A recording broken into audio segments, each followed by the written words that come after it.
The desert wind moves differently near the pyramids. It does not simply pass over stone and sand. It lingers, as though drawn to something older than time itself, whispering secrets only a few men are allowed to hear. Among those few, one name rises above all others. Dr. Zahi Hawass, the man who for decades stood at the threshold of Egypt's ancient doors.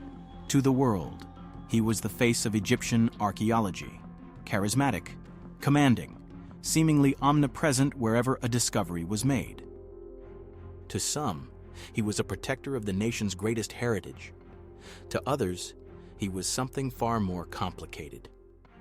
A gatekeeper who did not just guard Egypt's treasures but controlled the very flow of knowledge itself. It was not unusual to see him in front of cameras, his wide-brimmed hat shielding him from the unforgiving sun, as he proclaimed the glory of a newly unearthed tomb or the brilliance of a restored temple.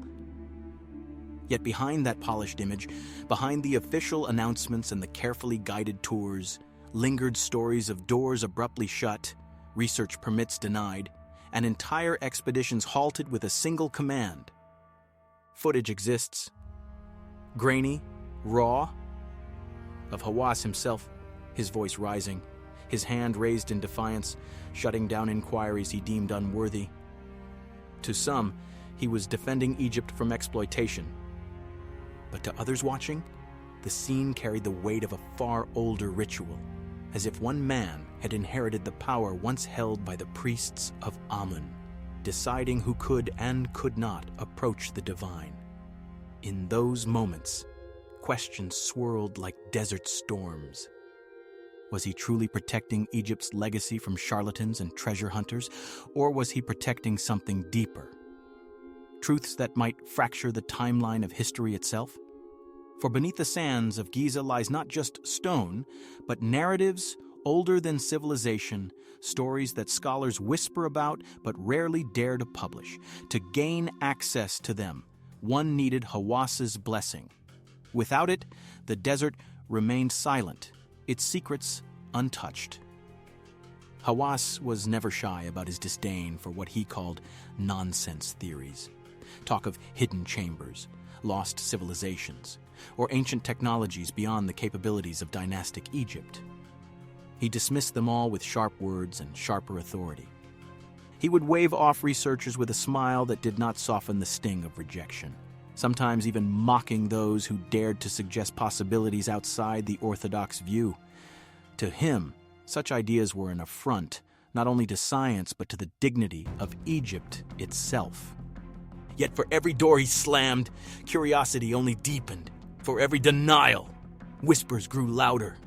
What was being withheld? What knowledge lay behind the doors that only he could open?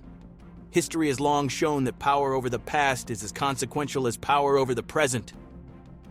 The priests of Karnak once determined which myths were recited at dawn and which were forgotten by nightfall. The pharaohs inscribed victories on temple walls while erasing defeats with the stroke of a chisel. Knowledge has always been guarded, reshaped, and, at times, concealed. Hawass, in the modern age, carried that same ancient burden, but while he stood as a shield against reckless speculation, he also became a figure of suspicion, a man whose authority seemed to eclipse the very mysteries he claimed to protect.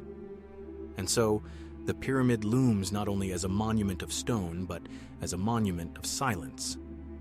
Beneath its weight lies a narrative in constant struggle. Between the official story and the shadows of alternative histories, some claim evidence exists in plain sight. Patterns in the stonework, alignments with the stars, engineering feats that elude even modern minds. But without access, without permission, these questions remain unproven, lingering like phantoms at the edge of truth. What is certain is that Hawass stood at the threshold like a guardian carved from the same limestone as the Sphinx. His hand on the lock, his eyes unblinking, his presence commanding. He forced the world to ask itself, what is worse? That he is suppressing hidden revelations, or that there are none to be found? Either possibility unsettles.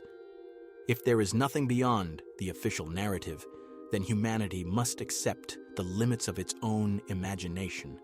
But if there is more, if chambers remain undiscovered, if records lie sealed within, the silence of the gatekeeper becomes the silence of history itself. The desert does not speak easily. It conceals its wisdom in stone and shadow, waiting for those with patience to listen. Yet for decades, one man's voice was louder than the whisper of the sands.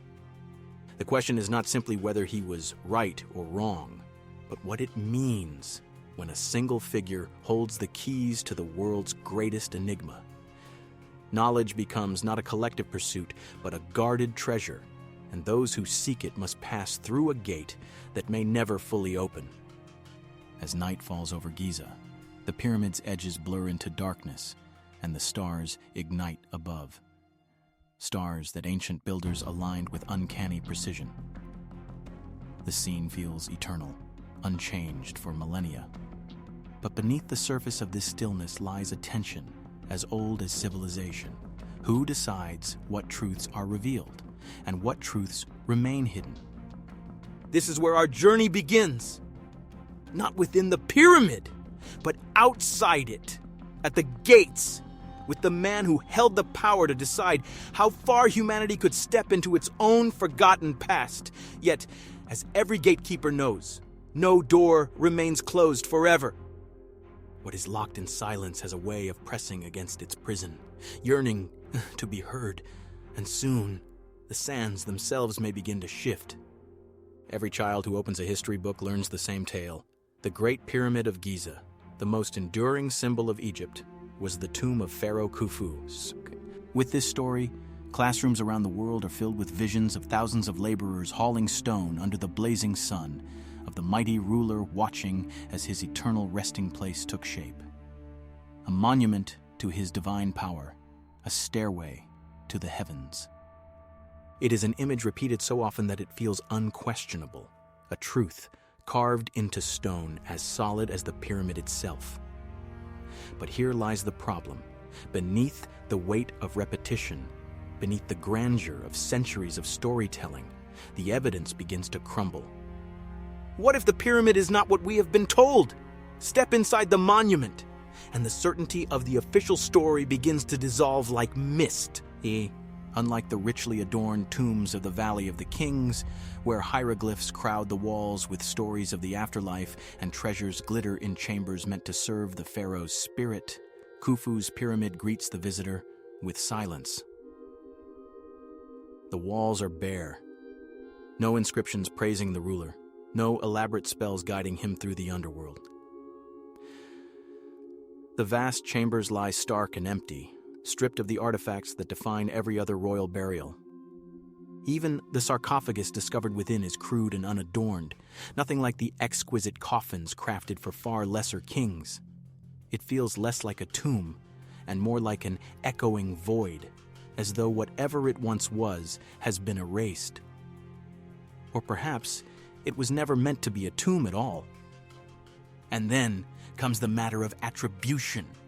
One might expect a monument of such magnitude, the greatest architectural feat of its age, to carry the unmistakable stamp of its maker.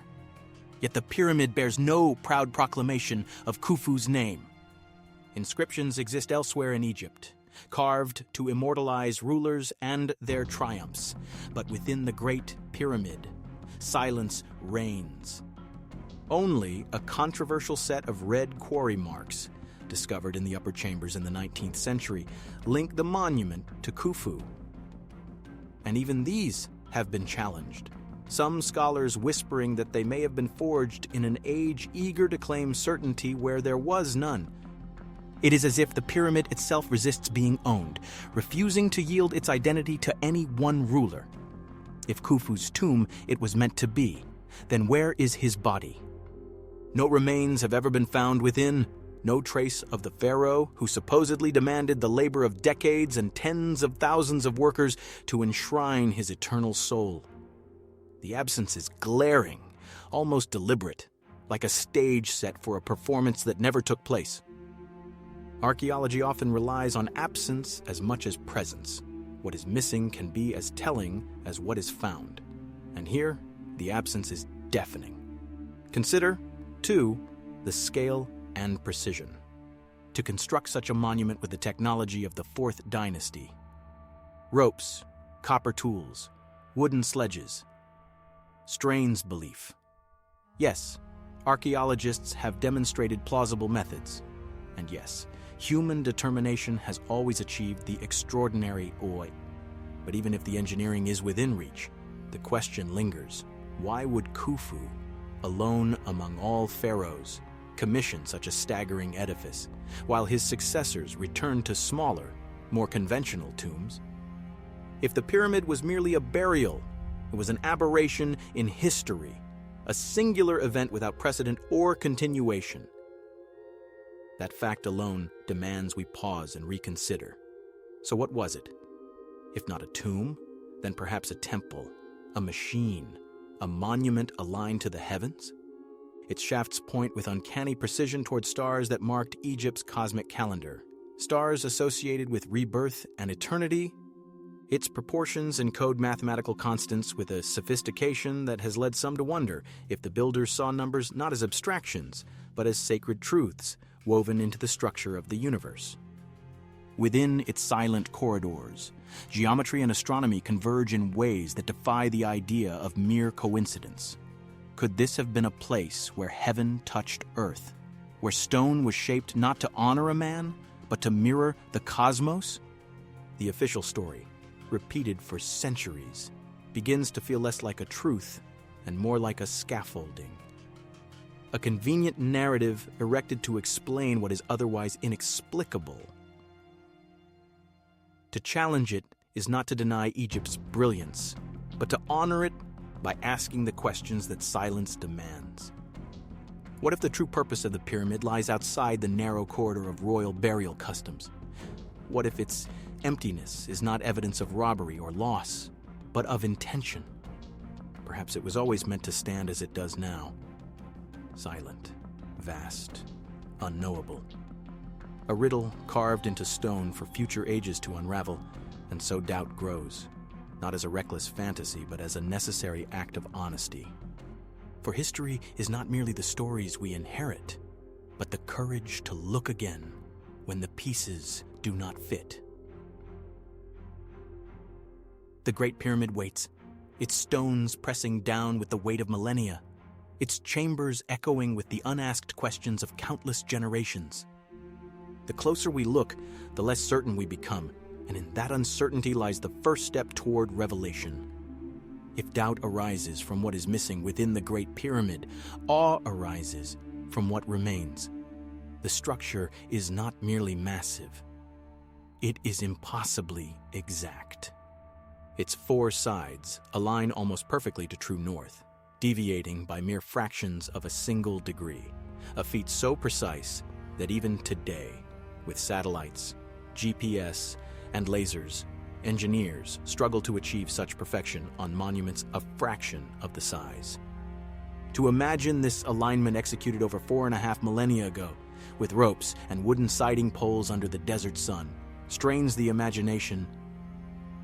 The pyramid does not feel like an approximation of order, but like an intentional act of cosmic harmony, as though its builders sought to root eternity itself into stone. Inside, the mystery deepens. Walk into the so-called King's Chamber, and you are surrounded by granite blocks that dwarf the human body. Some weigh as much as 80 tons, transported from quarries in Aswan, hundreds of kilometers to the south.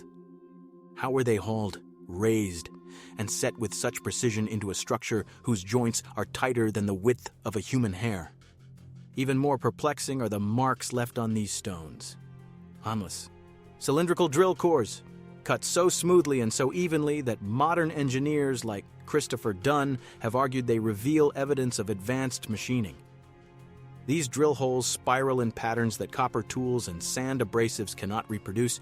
No matter how many experiments are staged to prove otherwise, they are, simply put, too clean, too perfect, too modern.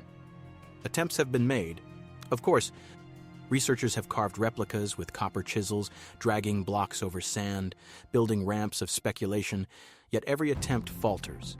The cuts lack precision, the angles wander, the time required multiplies beyond plausibility. The best of modern replications do not approach the seamless joints and perfectly squared corners of the originals.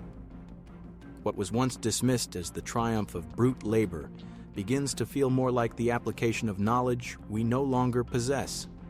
Perhaps technology, in the truest sense, is not only the harnessing of materials, but the mastery of principles. Principles that the ancients may have held and that we, for all our modern brilliance, have lost. And then there is the light, or rather, the lack of its residue. Deep within the interior chambers, the walls are curiously clean.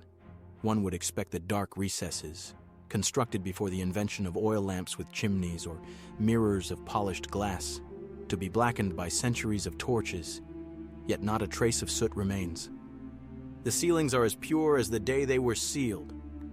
How, then, did workers see as they maneuvered those massive stones into place? Were they employing techniques we have forgotten? Perhaps chemical lamps, or a system of reflecting light far more sophisticated than the crudeness of burning reeds? Ancient texts whisper of the Egyptians' mastery over materials and elements, their command of substances now lost to us. Could the answer lie not in absence but in innovation, a kind that has slipped from memory like a language no longer spoken? Every detail stands as a rebuke to the official story. Each angle, each stone, each mystery of construction becomes a puzzle piece that does not quite fit the narrative of ropes and copper tools. The deeper one looks, the more the monument seems to whisper of capabilities far beyond what should have been possible in the Fourth Dynasty. Some researchers suggest forgotten techniques of engineering. Others imagine tools of bronze or alloys that have not survived the centuries. And then, there are those who step further into speculation, proposing that the ancients tapped into principles of vibration, resonance, or forces hidden within the natural world. The ancients themselves believed stone was alive, that monuments could channel divine energy. The pyramid, aligned to stars and proportioned to mathematics woven into the fabric of creation, may not have been merely a building, but a device, a structure where form and function merged in ways we no longer comprehend. Whether it amplified the Pharaoh's journey to the afterlife, or served as a cosmic clock, or something still more extraordinary, we cannot yet say. What we can say is that modern science, with all its instruments, has not unlocked the full measure of the pyramid's secrets. Standing before it, we are left with a paradox. The evidence insists that primitive tools could not have achieved such feats, yet the mainstream narrative insists they did. Between those two poles stretches the silence of history, daring us to choose between comfort and curiosity. Do we accept what cannot be demonstrated, or do we allow ourselves to ask whether knowledge has been lost, whether civilizations rise and fall not only in stone and sand, but in wisdom itself? The Great Pyramid does not yield its truth easily. It stands as though carved from eternity itself, as if time has no claim upon it.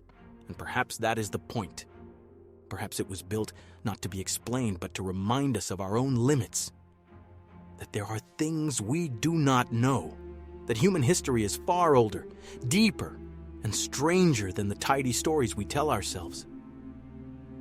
The wind shifts again over Giza, brushing against the limestone, carrying with it the same question that haunted those who stood before the monument centuries ago. What hands shaped this stone, and what mind conceived it? The answer waits, buried in silence, hinting that the mystery is only beginning to unfold.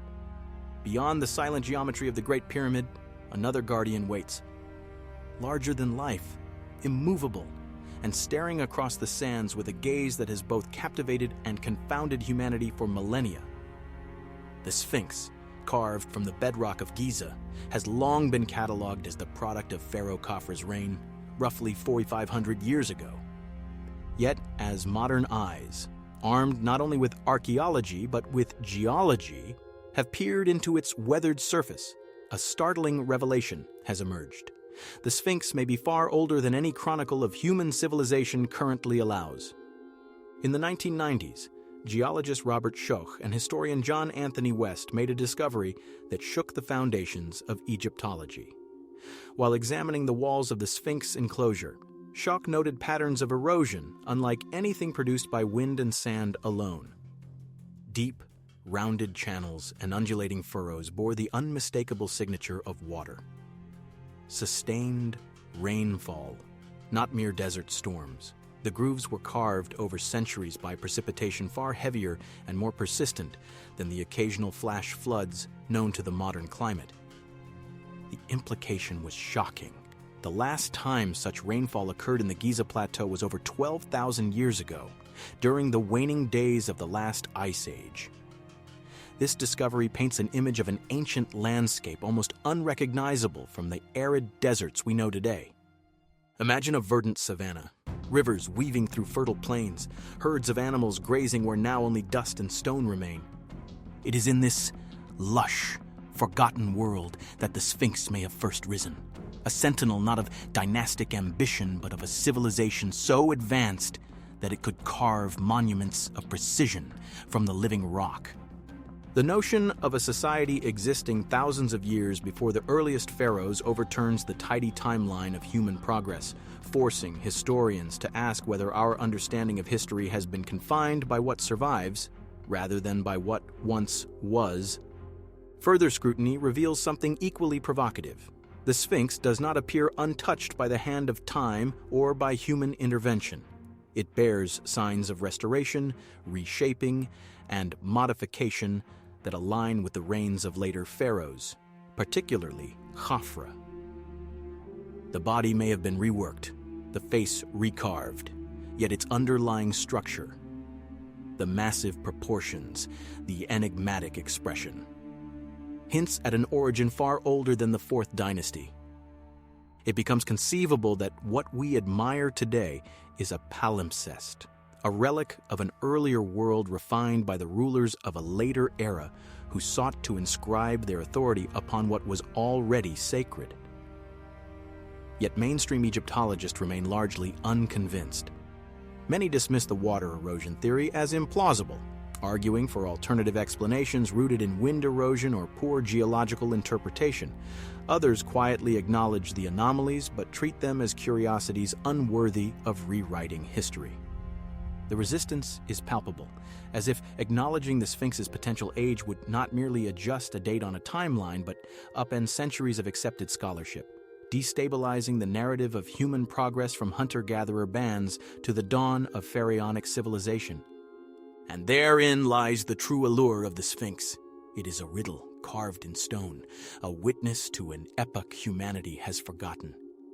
Its gaze seems to peer not only across the Giza Plateau but across the abyss of time, inviting us to consider a lost chapter of civilization, a culture whose knowledge may have been advanced, yet whose traces were swallowed by cataclysm, climate, or the sands of memory.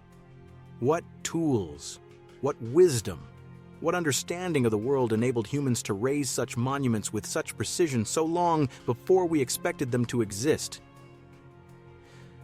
The question resonates not only through the corridors of archaeology, but within the human imagination itself. John Anthony West's work, grounded in both art history and cultural analysis, lends credibility to the idea that the Sphinx is more than an anomaly. It is a testament to the ingenuity of a forgotten people. Combined with Schoch's geological evidence, a compelling case emerges. Ancient Egypt, as we know it, may be a successor civilization, building atop the remnants of a much older, sophisticated society. The Sphinx, then, is not merely a symbol of royal power but a marker of continuity, a whisper from an era lost to conventional history. The implications are profound. If one structure of such magnitude predates the known timeline, what else might lie buried beneath the sands? Temples, inscriptions, or even knowledge long considered impossible may await discovery, hidden beneath layers of limestone and the weight of orthodox thinking. The sands of Giza, eternal and shifting, guard their secrets as jealously as any modern gatekeeper. Yet as every new layer of stone is studied, every geological anomaly scrutinized, the boundaries of human understanding expand, revealing that history is not fixed but fluid, subject to the relentless scrutiny of evidence, imagination, and the courage to question. The Sphinx, half buried and weathered by millennia, stands as a sentinel not merely of Egypt, but of human curiosity itself. Its silent gaze challenges the assumption that civilization began when we thought it did, reminding us that time is vast, that knowledge can be lost, and that the human story may extend far deeper than the chronicles we rely upon. To stand before it is to confront the possibility of a world we have forgotten, a civilization whose achievements echo faintly through stone, water, and memory, daring us to see beyond the limits of accepted history. And as the desert sun dips low, casting long shadows across the plateau, one cannot help but feel the pull of that lost era, the quiet insistence that what we know is but a fragment, and that the full story of human civilization is still hidden, waiting for those who dare to look. Even after centuries of study, the Great Pyramid continues to guard secrets deeper than any historian imagined. The polished limestone blocks and precise angles that inspire awe from the outside conceal a labyrinth within. A network of passages, chambers, and dead ends that has defied explorers for generations. And yet, despite modern technology and unprecedented international interest, many of its corridors remain off limits, their contents shielded by walls, doors, and the weight of authority. It is in these hidden spaces that the pyramid's most tantalizing mysteries lie, daring us to question what might exist beyond the known. In 1993, German engineer Rudolf Gantenbrink made a discovery that sent shockwaves through the world of Egyptology.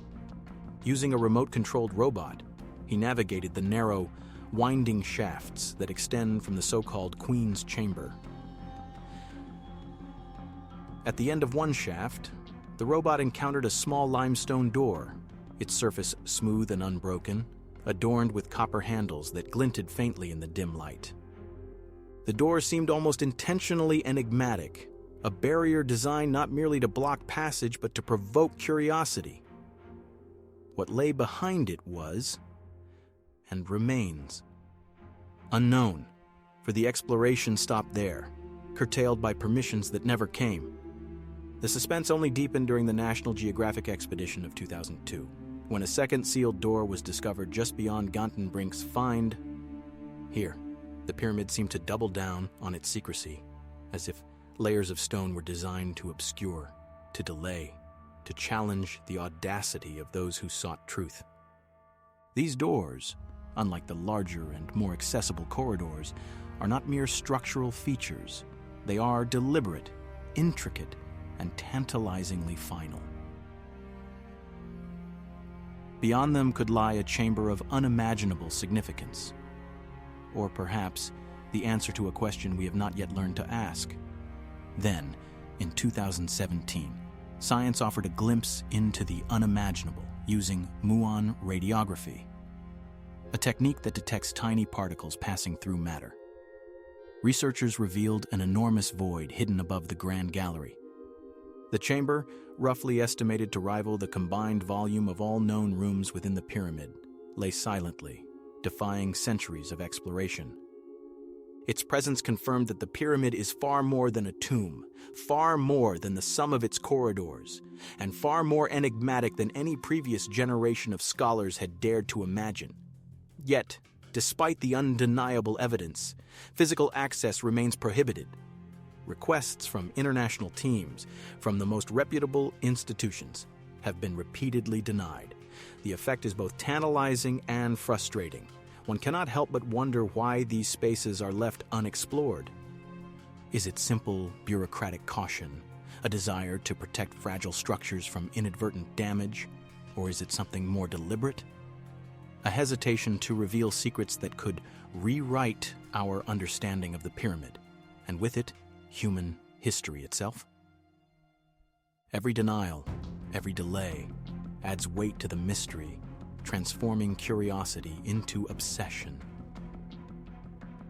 Behind these sealed doors may lie nothing at all, or they may conceal relics, inscriptions, or technologies that challenge everything we believe about the ancient world. The human imagination is drawn to thresholds, and the pyramid is nothing if not a master of thresholds. Each door, each corridor, each uncharted shaft becomes a metaphor for the limits of knowledge, the tension between what is seen and what is hidden. As explorers, we are confronted with the paradox of the pyramid. It reveals just enough to inspire wonder while withholding the most critical truths. This delicate balance has maintained the monument's aura for millennia, ensuring that every generation approaches it with equal parts reverence and frustration. Some scholars have speculated that the sealed chambers could serve ceremonial purposes, housing relics of cosmic or spiritual significance rather than mere funerary objects. Others propose that the pyramid itself may contain evidence of architectural techniques lost to time, perhaps advanced machinery, or records that chronicle events predating recorded histories. What is certain is that the structures behind these doors are monumental not only in stone but in implication, suggesting that the pyramid is not a static relic, but an active enigma, challenging modern assumptions about ancient capabilities. As the sun sets over Giza, casting long shadows across the plateau, the pyramid appears serene, its massive form immovable, its mysteries intact. Yet beneath the silence, in the unmapped voids and behind the sealed doors, anticipation simmers. Every inch of blocked passage invites speculation. Every layer of denied access fuels the imagination. The pyramid is alive, in a sense, in its ability to provoke thought, to test curiosity, and to withhold understanding, reminding humanity that some truths are earned only through patience, persistence, and the courage to question what authority deems sufficient. And so, the hidden chambers remain, waiting, silent, and forbidding. Monuments to secrecy within a monument to eternity. To peer behind these doors is to confront the possibility that what we know of history is incomplete, that beneath layers of limestone may lie revelations capable of altering our understanding of civilization itself. The Great Pyramid does not yield its secrets easily, and perhaps that is precisely why it endures. Its mysteries sealed not just in stone, but in the consciousness of every seeker who dares to look deeper. To understand the enigma of the Great Pyramid is also to confront the human gatekeepers who mediate our access to its secrets. Among them, no figure looms larger than Dr. Zahi Hawass, Egypt's most renowned and controversial archaeologist. For decades, he has wielded unparalleled authority over who may excavate, study, or even photograph the monuments of Giza. His fingerprints are on every major dig, every high-profile discovery, and every publicized interpretation of the pyramid's purpose. To many, he is the champion of Egyptian heritage, a tireless advocate who has brought the glories of ancient civilization into living rooms across the globe. Yet to others, he embodies the tension between preservation and obstruction, the human impulse to control not only knowledge but also access to it. Hawass's authority is absolute. Archaeologists from around the world must navigate his approvals before they can conduct any research on the plateau. Permissions are granted sparingly, investigations delayed or denied with little explanation. The result is a system in which institutional gatekeeping and personal judgment converge, and where the pursuit of knowledge is filtered through a single, powerful lens. His defenders argue that such control preserves fragile structures from reckless interference, and indeed, the monuments have endured in remarkable condition thanks in part to meticulous oversight. But critics ask whether this vigilance comes at a cost. Discoveries left unmade, anomalies left unexplored, and questions left unasked. Consider the discoveries we have explored in previous parts. The Gantenbrink door, the 2017 hidden void, the Sphinx's ancient erosion patterns. These findings generated intense international interest, yet many of the most compelling avenues of research have been blocked. Requests to probe the sealed chambers, to study geological evidence in greater depth, or to test unconventional hypotheses are often met with polite refusals or bureaucratic obstructions. Scholars and engineers with the capability to contribute meaningful insights are left waiting, their curiosity confined by administrative walls as rigid as the limestone blocks themselves. It is a situation that raises a troubling question. Is the pyramid being protected? Or are its most profound secrets being deliberately withheld? The motives, of course, are not simple. National pride plays a role. Egypt's monuments are its heritage, its claim to continuity with the grandeur of antiquity. And controlling access ensures that foreign researchers do not exploit or misrepresent that legacy. Professional reputations and academic traditions are also at stake. Scholars fear that unorthodox theories might undermine decades of carefully constructed narratives, and institutions are wary of challenges to established dogma.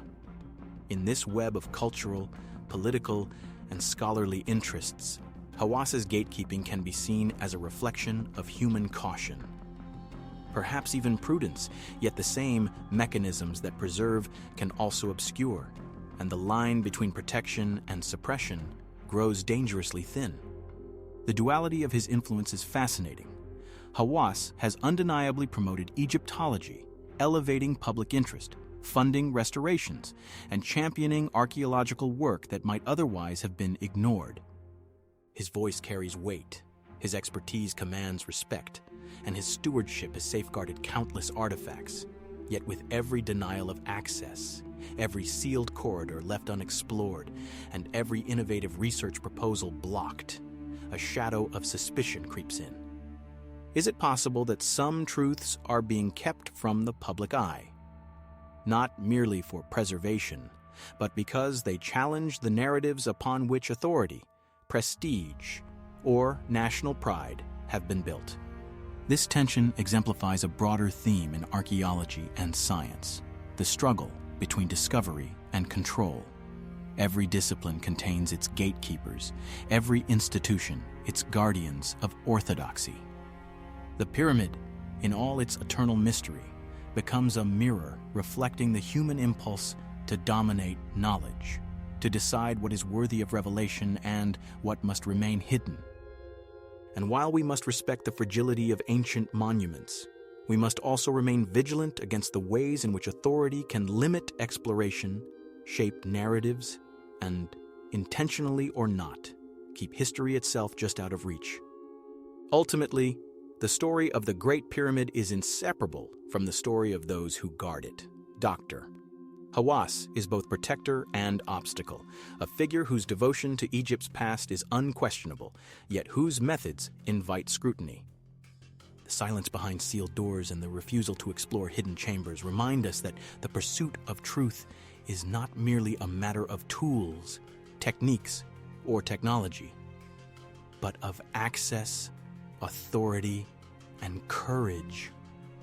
The pyramid may reveal its secrets someday, but until that day arrives, we are left to navigate the tension between human guardianship and the uncharted realms of history, questioning what has been preserved, what has been lost, and what has been deliberately concealed.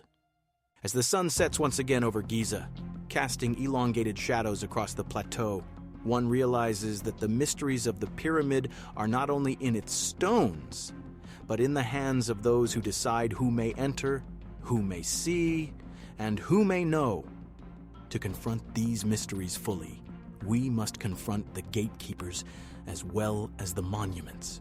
For the journey toward understanding is as much about the human heart as it is about ancient stone. As we step back from the physical enormity of the Great Pyramid, the mind begins to consider its cosmic significance.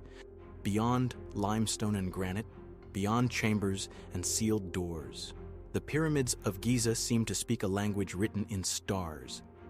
Robert Bauval, a Belgian engineer turned Egypt enthusiast noticed a startling pattern: the three main pyramids, Khufu, Khafra, and Menkaure, mirror the alignment of the three stars in Orion's belt. At first glance, it might seem coincidental, a poetic alignment lost to the heavens. But Beauval's calculations revealed something even more extraordinary. The arrangement reflects the position of Orion as it appeared not in the era of the Fourth Dynasty, but some 12,500 years ago, around 10,500 BC. The implications are profound. Orion, in Egyptian mythology, was not merely a constellation, it was Osiris, the god of death, resurrection, and the eternal journey of the soul. To encode the stars of Orion into the ground, the Egyptians would have required astronomical knowledge of a sophistication previously thought impossible for a civilization still considered primitive by modern scholars. Such knowledge would imply either a civilization with observational skills, mathematical understanding, and technical capabilities far beyond what Orthodox history credits to them, or the inheritance of knowledge from an earlier, lost culture, one whose achievements have been buried beneath the sands of time. The alignment alone is tantalizing, but it intersects with other mysteries in ways that deepen the enigma. Christopher Dunn's studies of the pyramid stonework reveal precision machining and drilling techniques that defy explanations based on copper tools and manual labor. The granite blocks, weighing as much as 80 tons and quarried hundreds of miles away, exhibit surfaces polished to a degree that modern machinery would envy. How could such massive stones be transported, hoisted, and cut with the tools available to early Egyptians? And if the pyramids encode stellar knowledge, was this precision a practical necessity, a ceremonial requirement, or both? Perhaps the builders sought not just physical perfection, but alignment with a cosmic blueprint, ensuring that stone and star, earth and sky corresponded in perfect harmony. The logistical feat of moving these enormous blocks adds another layer of wonder. The granite of the King's Chamber originates from Aswan, more than 500 miles to the south. Transporting them across deserts and the Nile with sledges or ropes and human labor seems nearly impossible, and yet somehow it was accomplished. Scholars continue to debate methods. Lubricated tracks, rolling cylinders, coordinated teams. But the mystery persists. When combined with the astronomical alignments, these feats hint at knowledge and organizational ability that push against the limits of what we attribute to the known history of Egypt. Were these structures the culmination of centuries of trial and error? Or were they the work of a civilization inheriting the wisdom of an even older one, a society whose techniques, insights, and cosmological understanding have been lost to time? Beyond the practical, the symbolic resonance cannot be overlooked. Orion's belt, Osiris's celestial manifestation, governs concepts of death, resurrection, and cosmic order. If the pyramids echo this constellation, then the structures are more than tombs. They are messages in stone, linking human endeavor to eternal cycles. The orientation suggests that the ancient builders understood celestial precession, the slow drift of the stars over millennia, implying that they could calculate not only the present position of the heavens, but also their arrangement thousands of years into the past. This is not mere coincidence. It is deliberate, mathematical, and profoundly mystical. Some skeptics argue that the alignment is a form of confirmation bias, that humans naturally detect patterns even where none were intended. Yet when this theory is examined alongside the physical impossibilities, the precision stonework, the weight of the blocks, the absence of conventional tool marks, it becomes harder to dismiss. The convergence of these anomalies points toward a single, unsettling possibility: that the pyramids preserve knowledge, not just of construction, but of astronomy, engineering, and perhaps even philosophical or spiritual wisdom. inherited or discovered long before recorded Egyptian history began. In contemplating these theories, one is drawn into a deeper reflection on the nature of human civilization. What if our ancestors, long before Khufu or Khafra, observed the stars, tracked the slow movement of constellations, and encoded their observations into monuments meant to endure for millennia? What if the tools, techniques, and insights we credit to modernity were, in some respects, anticipated by a civilization we have no record of, save for these silent, monumental sentinels of stone? Each observation, each calculation embedded in the pyramids becomes a question mark against the neat timeline of history, urging us to reconsider the trajectory of human knowledge. The pyramids, then, are not merely the tombs of kings, nor the triumph of early dynastic labor.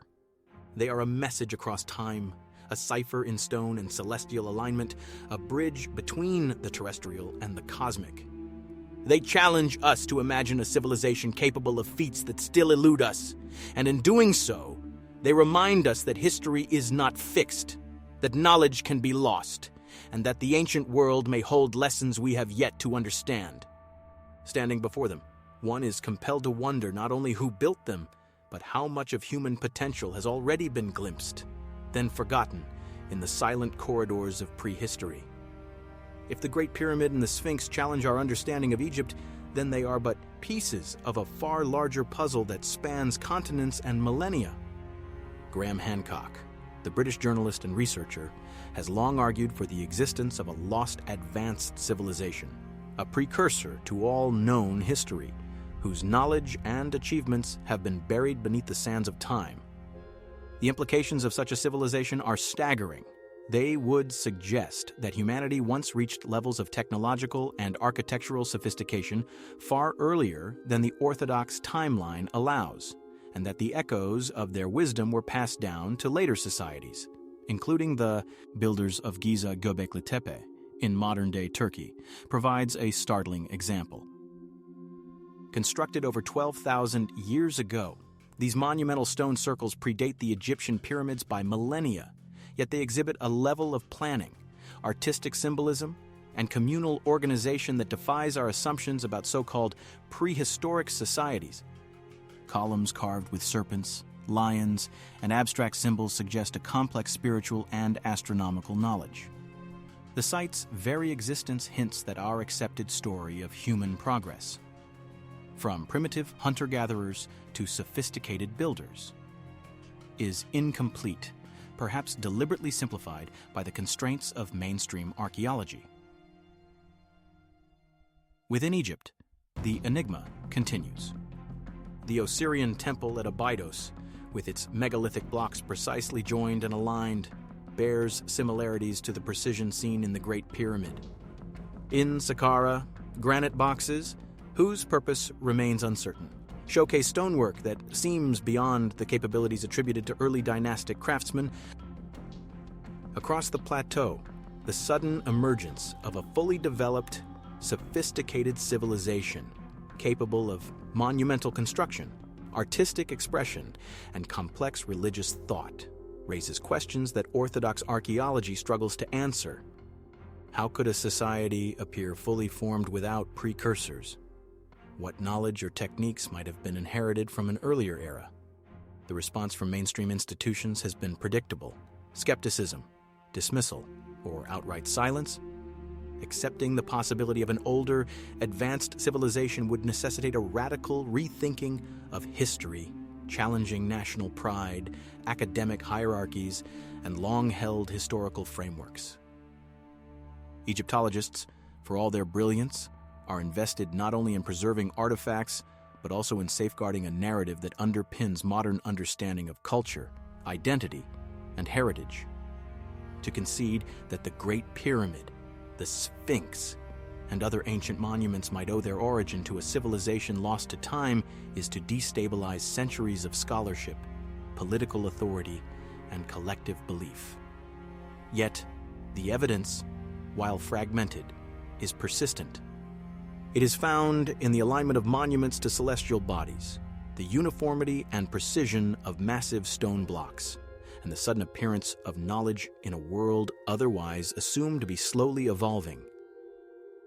These anomalies suggest that our ancestors were not merely builders but inheritors of wisdom. A wisdom whose origins may have been global, shared, and sophisticated beyond comprehension. From the temples of Göbekli Tepe, to the megalithic constructions of Egypt, to submerged structures beneath the oceans, traces of this forgotten intelligence appear like whispers through the corridors of history. The stakes of acknowledging such a possibility are immense. To rewrite the timeline of human civilization is not simply an academic exercise. It is an existential challenge. It demands that we reconsider who we are, how knowledge is transmitted across generations, and what has been lost or deliberately concealed.